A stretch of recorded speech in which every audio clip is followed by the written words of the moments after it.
Lest I forget, I just do want to extend best wishes in this come week to all our dads.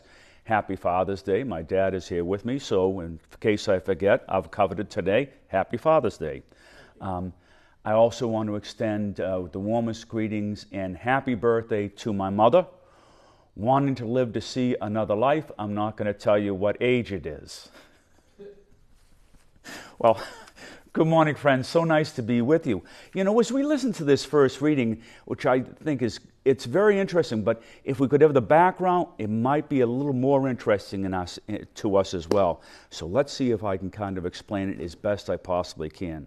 So we have the story about Ahab. He's the seventh king of Israel, and his wife Jezebel.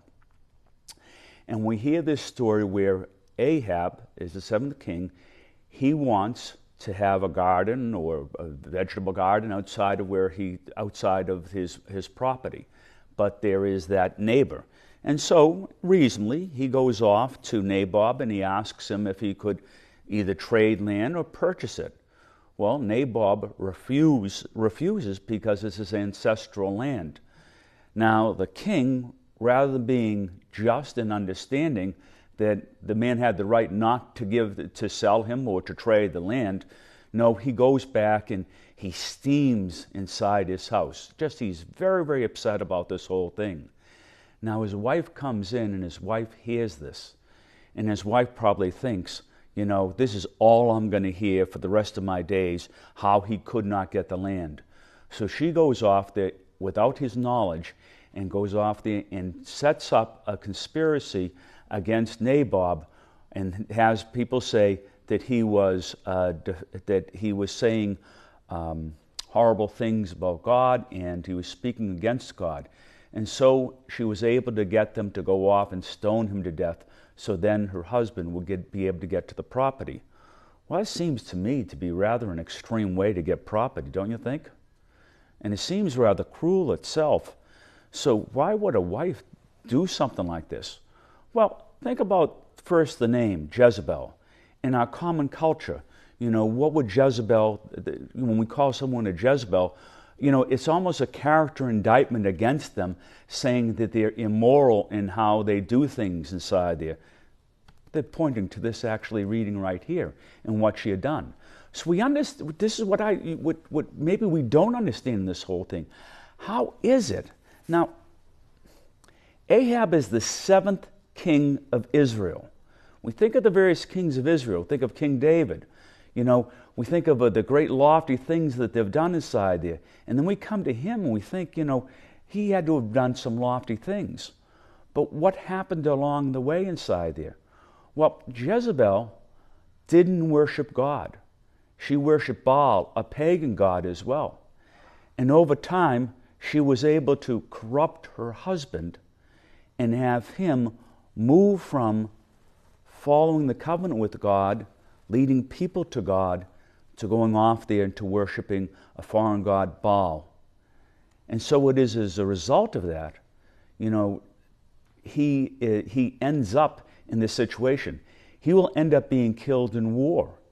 And probably one of the reasons why was because he didn't have God on his side. He didn't live out his promise to God to be faithful. Now, when we hear the reading, maybe one of the things that at least came out to me inside here is something that our parents have always taught us. Watch out for the people that you associate with. Now, how did he think things were going to go well inside that marriage and inside his kingship by being married to a woman who did not share the same beliefs as he did not worship God as he worshiped God? She brought him down a road, but he cooperated and allowed it. He was heading down there probably himself, but she made it a lot quicker for him to follow down that road and distancing himself from God. And now we think, well, what are the effects when we distance ourselves from God? Well, if we go into this Hebraic scholarship that we hear, what we hear is that the kings who followed God and were faithful to him, God protected and God watched out over. Even if they did something bad, like King David, King David sleeping with his best friend's wife, then sending the best friend into battle, have him killed so he doesn't have to answer for it. But God forgave him, and he went on to become a very good ruler inside there. But, even when he was doing that bad thing, he was still worshiping God. And he was associated with good people inside there. Ahab, not so much. Yes, we should. And when our parents tell us, watch the company we keep, do you know what? It's not something that we just do for when we're younger. It is something throughout our lives. Who do we associate ourselves with? Are we going to associate ourselves with nattering nabobs of negativity? Well, should we do that? Don't be surprised if we're not very happy. Or do we associate ourselves with people who are much like us, people struggling to be good, who love God with all their heart, with all their mind, with all their soul, and really want to please and love their neighbor? I say we go down that road.